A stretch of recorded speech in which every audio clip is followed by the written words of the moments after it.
Fitting a bike chain is a job that even beginner mechanics should be able to do. You just need a chain tool, and here are a few tips to help you out.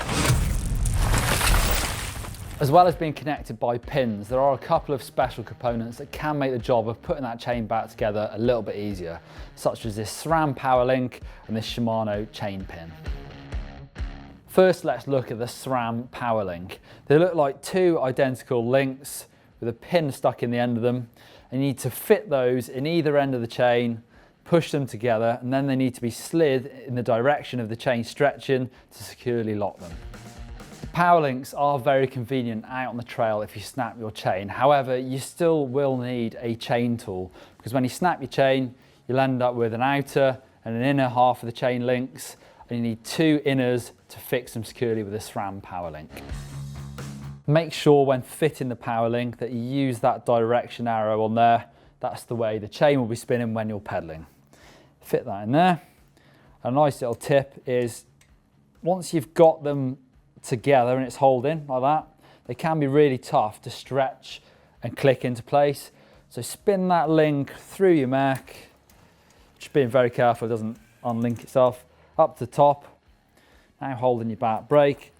Just put a little bit of pressure on the pedal, that stretches out and locks it into place. Just double check by sight, it's as it should be. These POWERLINKs are really handy to keep in your backpack, or you even see some pros just tape them with a little bit of electrical tape to their gear cables, so they're extra handy. Just make sure if you are going to buy one of these to spare, you get it in the right speed for your bike. Shimano have a special pin that's extra long, and to fit this you need that outer to be completely free of pins, so get rid of those if there are any left in there if you snap your chain.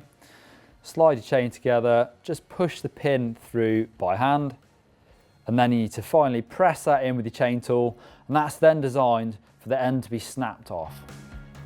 Just want to press that pin in until it's almost flush. It goes easy, nice and loose. Back it off, and just check that spins freely. Nicely fitted, and now it's time just to snap that extra piece off. Job's a good one. If you don't have either of these components, you're going to have to rely on doing it the old-fashioned way by using a chain tool to push a normal chain pin through the chain. If you've snapped your chain, first you're going to have to get rid of that broken link, so it does mean that you're going to shorten your chain. Make sure that your chain isn't too short when you fit it to the bike. So with it pressed almost all the way out, now try and wiggle that bit of chain out. You can see how I've got a little bit of pin showing in there, and that's going to help me sort of get this together so it doesn't just fall apart when I'm trying to actually use the chain tool to press it back through. There we go. If you press that pin the whole way out, you'll never get it back in, so make sure you leave a little bit of it still showing. So now I'm using my chain tool just to press that pin back in. Make sure you've got it sat nice and firmly in the bottom of the chain tool, and you're sitting nice and square with the pin. So the pin goes straight through the chain. Keep going until you've got a tiny bit still showing on the side of the chain tool's pin. And there we go. Back that off, pull the chain out, and now you want to make sure is that pin and link isn't too stiff. Nice and free. If that link is stiff once you've pressed it in, you can see that it's still sticking out a tiny bit on that side.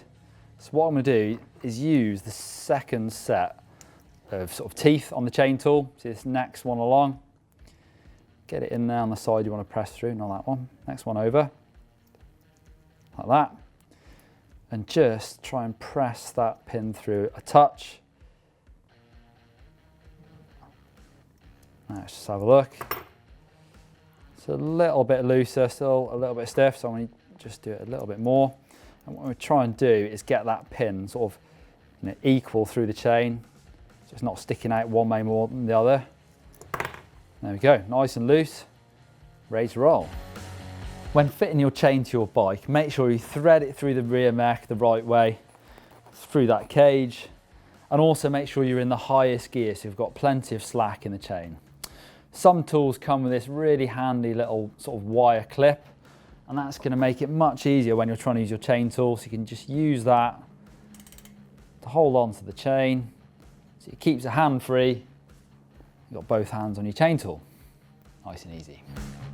It's worth mentioning that the more times you take your chain apart and put it back together, it's going to make it weaker. So I don't like doing it too often. I know some people like taking their chain off to wash it, but I don't bother. It's also a sign sometimes your drivetrain is worn if your chain is snapping. So click just up there for a video showing you how to check if your drivetrain is worn. Click down there for a video showing you how to make your chain the correct length, and that is important, especially on full suspension bikes. Click on the GMBN logo to subscribe. It's totally free and you get a cool mountain bike video every day of the year. Give us a thumbs up if you enjoyed this video.